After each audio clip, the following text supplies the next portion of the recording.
All right, ladies and gentlemen, welcome to another episode of Business Bros. I'm here, the only host today. The other business bro doesn't usually come on the Zoom calls because we get lag and stuff. So it's just Hernancias here. Ladies and gents, before we get started, I want to remind everybody, thank you very much for the shoe drive. We've met and exceeded our goal of 365 pairs of shoes. But if you still got any new shoes, used shoes, or you want to donate cash, hit James up 619-884-0045 or james at csfirst.com.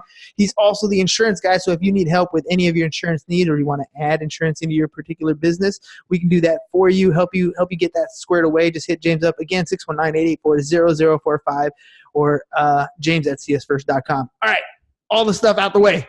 You ready?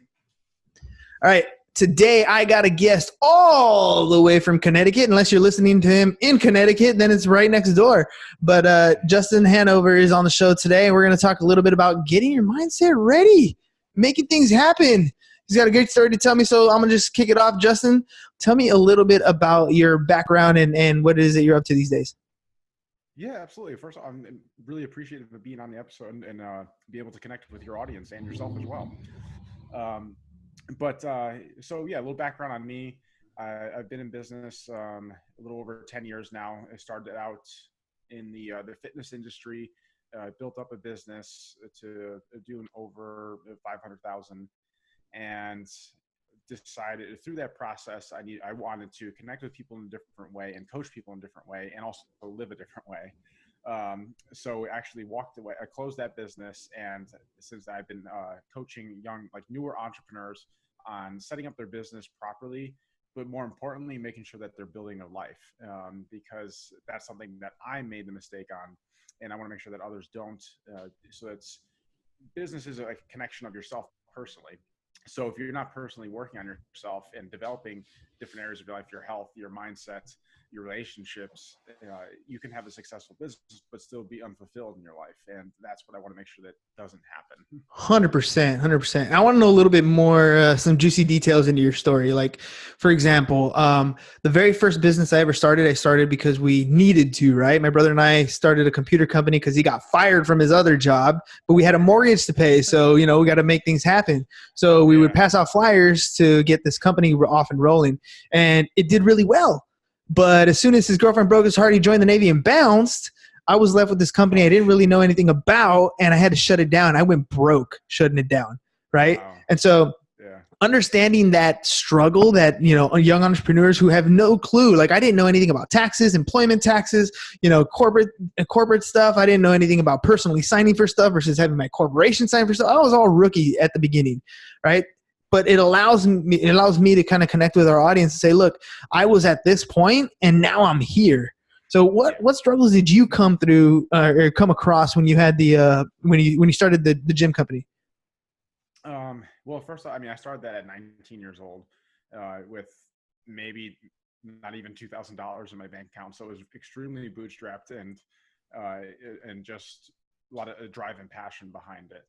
And in the early stage, it was literally just hustling and grinding in the beginning. Mm-hmm. There was no elaborate marketing or anything like that. But as I was able to get some traction, we definitely went through growing phases, and I was like a pivotal moment that kind of forced me to start changing how I think about things.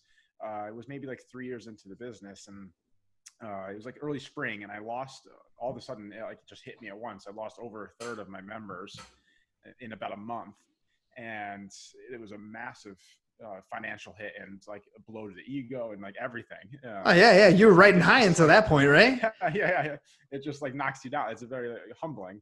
And at a point where I was like, I was talking to my wife. I don't know if this is something to continue with, if I should push forward with this. How did you lose a third of your clientele? Like, everybody goes through different things. You have economy issues back in 2007, 2008, 2009. So like, what do you think was the attributing factor to that mega loss? It was just like a perfect storm. It was no one reason, and people moving, injuries, people having babies. It was just a combination of things, and it all just like hit. And then it also did show me a lot of weaknesses that I had in the business that I wasn't paying attention to, and I wasn't even aware of. Mm-hmm. So that's what, like, that moment is when I like switched, and I was like, okay, I need to change things. I don't know all the answers, and I need to start surrounding myself with people that know more than me. That's when I reached out for my first business coach and started reading more. Like, my first book I read was Think and Grow Rich. Like, it was, and it just kind of snowballed from there. And that moment is when I started making bigger leaps forward. But if that didn't happen, obviously I wouldn't have, it wouldn't have snapped me out of the way I was. Let me ask you kind of a personal question. How were your Yeah. grades in high school? I was the average. I mean, I wasn't exceptional in high school. I didn't really care to be there. I wasn't. I'm not a student, like, in that sense. I'm not a academic. Yeah, well, I just I kind of guessed it when you said, I finally read a first book because yeah. for me, it was kind of the opposite. Like, school clicked for me. I realized real quick, okay, if I sit down and I listen to the teacher, then I take a test, it's going to be on whatever the teacher was talking about. So for me, it clicked. It was easy, but I still went through high school without reading a single book. It wasn't until like I wanted to change my own life that I Yep. decided to pick up a book of choice. And that was, for me, it was Rich Dad, Poor Dad. I have read Napoleon Hill's book too, but for me, it was that one that kind of opened my eyes to this whole other world of, holy shit, I can actually learn something that I want to learn versus the way I was taught to learn in school. Exactly. Yep. So like, I totally agree with so you became a student at that point, right? So you've hit your face in the dirt, right? You've gone through some ups and downs. You've had the high life. Now you got knocked down on your knees a little bit. You've had a humbling experience. You decided to educate yourself. Then what happens? well, that's when I started making like massive changes personally and seeing it affect my business. Then I was able to make changes. I was looking at things differently. It forced me to focus more on client experience that I wasn't really paying attention to, and retention systems that I wasn't paying attention to. I like created this whole, like in the martial arts, like you have like this belt system, Mm-hmm. how they move up. I basically created something mimicking that for my fitness business, and allowed people to, like, they had like ratings, and like they would move up in their ranks. So it was all just to retain them and keep them excited about what they're doing. Ah, And it's smart. huge. Like that allowed me to propel forward, and eventually getting to the point where we have a 6,000 square foot facility. Yeah, that's awesome. I mean, that kind of reminds me of like um, CrossFit or Orange Theory Fitness. They have the same kind of MO. Yep. Yeah. It's just, it's different type of style, but the same exact thing. It's just, it ties them to what they're doing more so than just showing up to do a workout. They buy in, right? They buy in. They feel like they have some accountability. They want to come back to beat their previous score to improve whatever it is they're doing. So you got Yeah. them engaged, right? That was awesome. That's a great move. Yeah. So that was like literally like the first thing I did after all that happened. And then it kind of started, like I said, it just starts building from there. That was just like the pivotal moment. When did you decide you wanted to get out of that industry and kind of change routes? What was that decision? How did that decision come to light? Um, it was definitely a lot of talks with my wife, and like she's in the business as well, and we just kept having these feelings like, we know, like, one, like, it wasn't aligning with how we wanted to live. Like, running a gym, I mean, it's long hours. You're working early mornings, late nights, weekends, holidays. It's not like very glamorous lifestyle, Mm-hmm. and it kind of, it wears on you after a while. And that's definitely one big contributor, is it just wasn't allowing us to live the lifestyle that we wanted to live. Because I mean, this is a people, very relationship building business, and you can only step away so much without it affecting your business, obviously. Mm-hmm. And this past 2 years ago, we lost two of our key people in like a matter of a month, like team members. So that like kind of put a hit on us. And they build relationship with clients, or clients leave. I mean, it's just and I got kind of tired of like running a business like that was built around like my lifestyle, and my success was built around other people so much. So that's where, like, okay, like, I knew I needed to make a pivot and a change with how we're running a business, and what type of business we're in, how it's structured, really. And I think that was like the biggest contributor. Was that a combination of just not the lifestyle that we wanted, And like, we know, like, we just kept having this feeling like we're just not where we belong. We're just not where we belong. Mm-hmm. And we have a bigger impact on what we can do than just this local area. And that's kind of like our purpose. Like, that's what we're focusing on, just making a bigger impact well beyond just our geographical area right now. So tell me, how did you like physically make that transition? Did you end up selling the business first and then using, you know, the profits to kind of fund your new project, or did you guys like just decided, you know, we're closing down, walking away? How did you make that transition? That was a grueling 10 months to come up with that decision, going back and forth many times between selling to just walking away from it to just offering it to somebody. I mean, it was just a lot of, it was a very stressful period to trying to like really nail down like what is the best avenue for us to go. And we did initially push like the selling route. And the problem with that is, especially with this type of business, they're not easy businesses to sell because they are so wrapped around relationships, and you can't really sell relationships. Mm-hmm. But we did build it up to the point where we had like a team of 7, and there definitely was value there. We had it appraised, you know, we had a broker look at it and everything, and we could have easily sold it for like 400,000, around that range. And the problem was he's like, okay, well, I can do this, but it's going to take like a year to year and a half to make this happen. And my heart and head are not in it. And I know that would have been a slow death, and a very bad way to go, because once you're not in it, like, it's just, you can't keep doing that. Yeah, you were already running on fumes at that point. Yeah. Oh yeah. No, absolutely. And it was getting more clear to like our members and our team and everything that something was up. So I was like, no, that's just not a possibility. And we even approached like one of our team members, possibly offering it to him, and that didn't end up working out. So it just came down to like, hey, we started this, we're ending it. So we just closed it. We actually didn't, we closed the actual physical location. What we actually did is just transition our business model to online now. So we have a member portal, where it has like the fitness aspect, nutrition, mindset, coaching. Food, it's like a one-stop shop, like membership site. In that we actually target more like business owners, entrepreneurs, executives, like people who value their time and don't want to necessarily worry about fitting in another place to go to get it.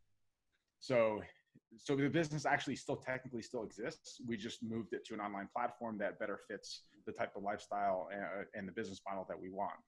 That's huge. Like that story of, you know, where you were. I mean, think about it. Like the advice you would give to your 19-year-old self when you're first getting started, right? I mean, you're all about the passion of what you were doing, and realize, you know what, other people want to do this too. I should probably charge people to do this with me.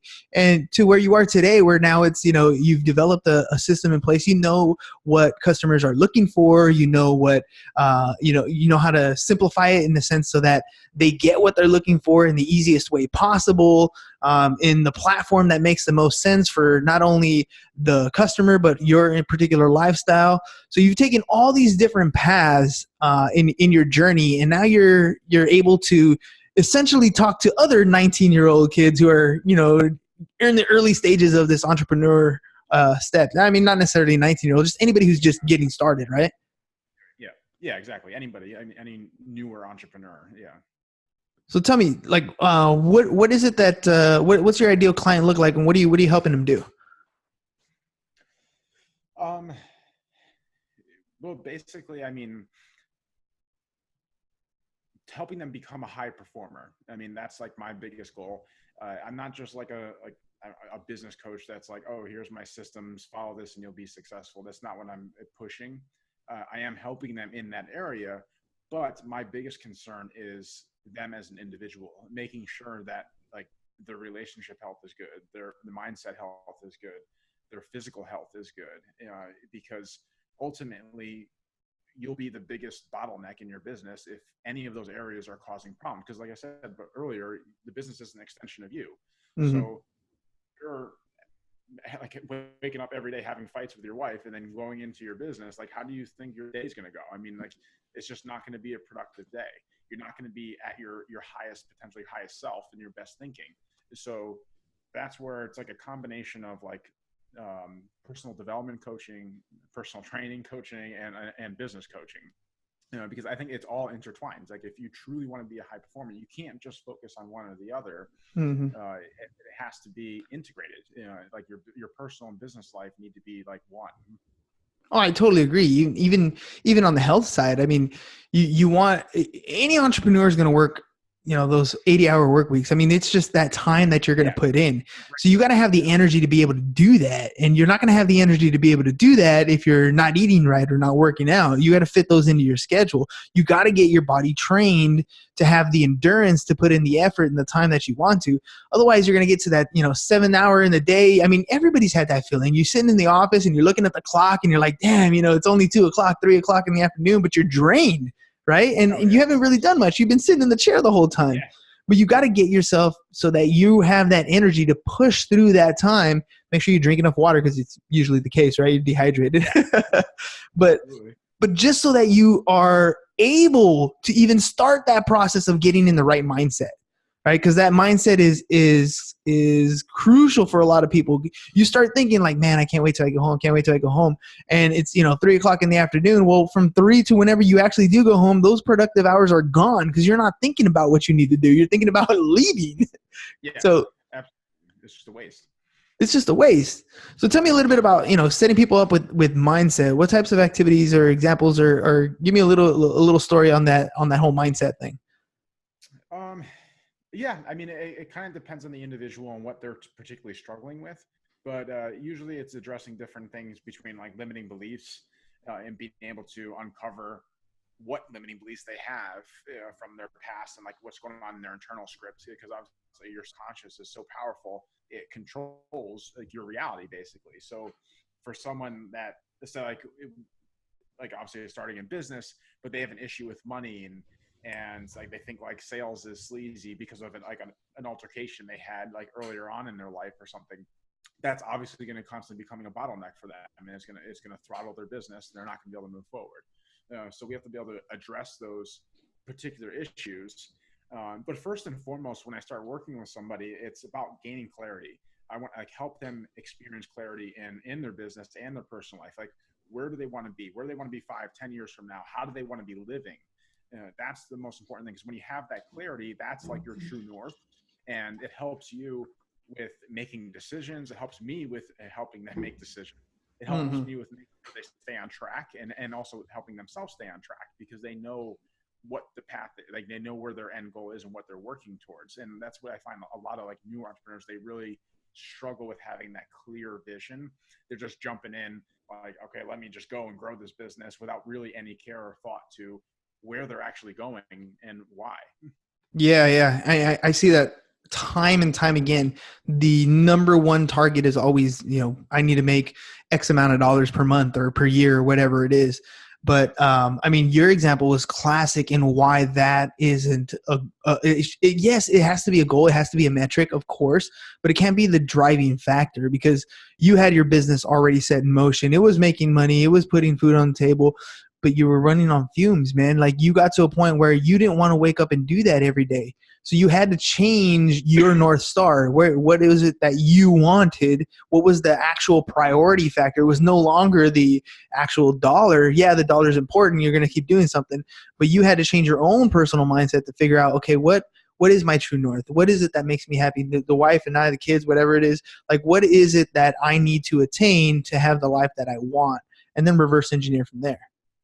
Yeah, I think a lot of people are sold on this idea, and like I know I was, that like, oh, okay, you reach this level of success, your life will just fall into place. Then, like, you'll have time then to focus on your health. You'll have time to focus on your relationships. You'll have time to go on vacation, and that's just not the truth. It doesn't happen. More problems come up, more demands come up. Your time's more demanded. I mean, you just never reach this point where it's like this utopia, and you're like, oh, I'm good now. And I think that's what a lot of people are sold on. Like, oh, if I break up 6 figures, I'll be good. If I break 7 figures, I'll be good. I'll be happy. And it's like, no, that is irrelevant. That's not going to matter. Well, and it's partially, I think, because we do it to ourselves, really, right? We get into this idea where I'm going to build a business, so I don't have to go get a job. Nobody's going to tell me what to do. I'm going to have freedom to do what I want to do and make as much money as I want.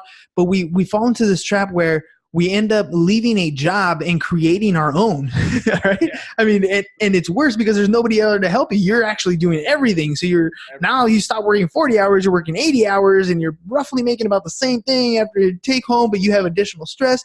And so we get caught up in this, in my opinion, most people get caught up in this thing where now this is a double blow to your ego, right? You left the job space and you told everybody in your circle that I'm going to go do my own thing. And so you went off and did your own thing, and now you build your own thing, but now you're not happy there again. And there's a lot of people who get stuck there because they're afraid to go to the circle and say, yeah, I was wrong. Or, I didn't like to do this change. And so they make it where they've accepted that this is their life and they hate getting up every day and they hate doing what they're doing, but they're not looking for they're not understanding that they're on the right track. They just might need a little bit of help readjusting their vision, maybe readjusting some clarity so that we can turn what they initially wanted into what they actually want to get to that point where it's a true business and not something that you're self-employed in.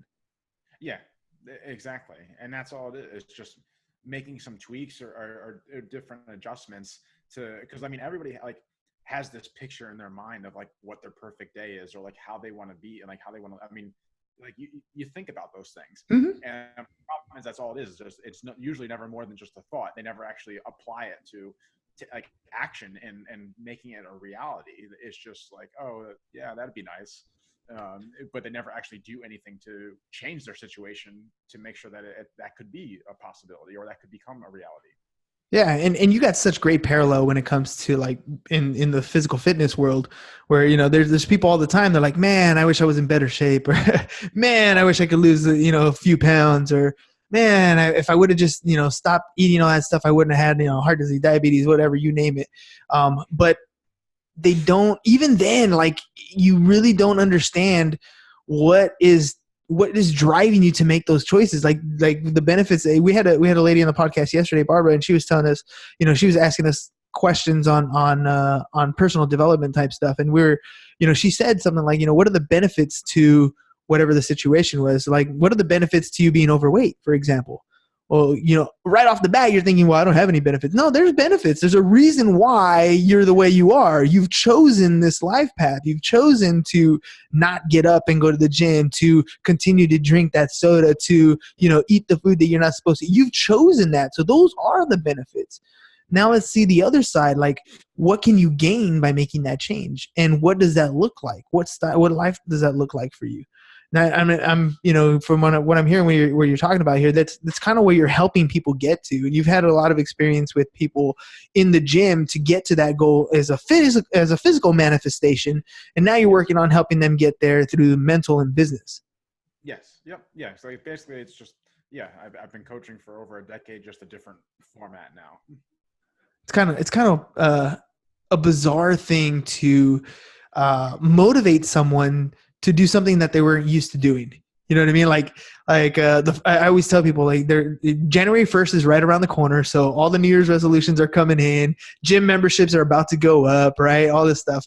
And, or people come up to me and they're like, hey, I'm going to start a podcast, all these different things. I'm like, look, the first 2 weeks are the toughest. You know what I mean? If you're going to go back to the gym, those first 2 weeks are going to suck. After day 1, day 2, your body is going to be in shock. It's going to hurt. But success is on the other side of that uncomfortable. You got to get through that uncomfortable phase to get to the point where you're starting to condition yourself. And then you're sore, but you're sore because you're focusing your attention on specific muscle groups or whatever it is. But because you're growing, it's not going to be as bad as it is when you first get started. And the same thing in the podcast space. If you're ever considering doing a podcast, episode 7 is that key indicator. If you can make it past episode 7, you got a shot. But most people don't make it to that episode 7. Working out, they don't make it through those first 2 weeks because the pain is too difficult and they can go back and conform to what they were doing before. How are you getting people through that little hurdle of pain? In what sense? And the business sense? Yeah, in the business sense. Sorry, I should have been clear. Well, Honestly, I mean, that's one of the reasons why I also transitioned to working with entrepreneurs, because they typically are driven people.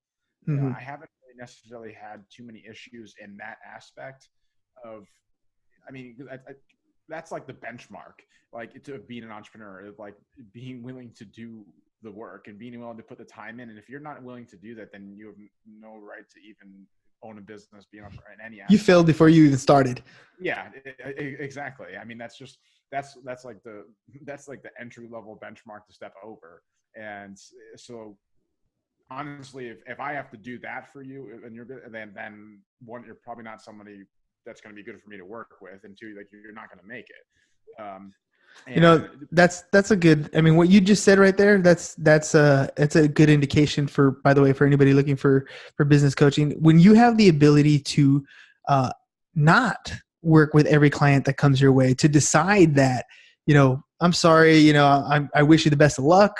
It's just, this isn't a good fit, maybe at another point in time we can reevaluate where we are, but thank you for your time. Like, being able to do that is very difficult for a young entrepreneur because they're starving, oh yeah, right? absolutely. Every deal looks like that's dinner on the table right there.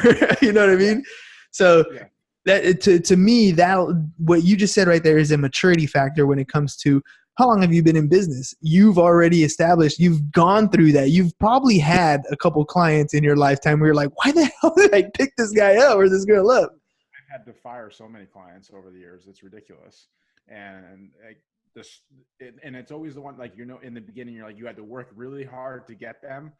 And then you always regret it after the fact. And it was like that. I shouldn't have done that. And they bring the most stress. They bring the most problems. They don't put the effort in. They don't show up. That's like, you just can't do that to yourself, because then you're also setting yourself up for failure, because you're trying to take on a task that's never going to be able to be accomplished. 100%.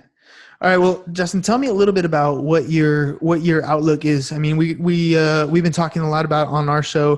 2020 is the year of clarity. Because you got 2020 vision, right? We're gonna run a little play on that. So 2020 is the year of clarity. It's the year where you should be able to clearly see your vision. I'm sure you've probably done this already. What does 2020 and going forward look like for you and your company? Um, excuse me.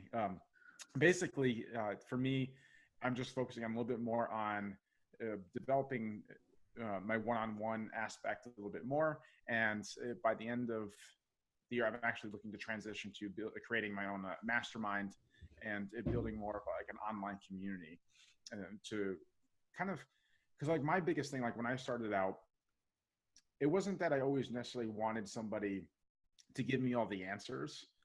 I wanted to be able to talk to somebody that just understood what I was going through Mm, and be a sounding board for me, and kind of help me pull the answers out that I know I yes. have with it. Because I mean, ultimately it is your journey, it's your path, it's your vision. Nobody can tell you otherwise. So, but sometimes you just need a little help with getting out what you already know what's in you. Yeah. Yeah. And like, it kind of like looking at it as like a big brother type of mentality. And that's kind of like what I'm looking like to be for other like entrepreneurs, is that type of role model and that type of like a kind of mentor in their life, to be somebody to be able to just openly talk and not be judged, and be understood on what it is that you're struggling with, what you're feeling, and also like your excitement and your wins too. Because like people outside of that space, that's one thing especially when you first start into business, you typically don't have a lot of people surrounding you that are like-minded, that understand why you're doing this and what you're trying to do. And it could usually, obviously it's family, friends, like just immediate people that you've been around. And typically they don't like get that entrepreneur mindset. So it can be very lonely and very frustrating, especially in those early years, until you finally start branching out and being able to meet other people either in your industry or other industries.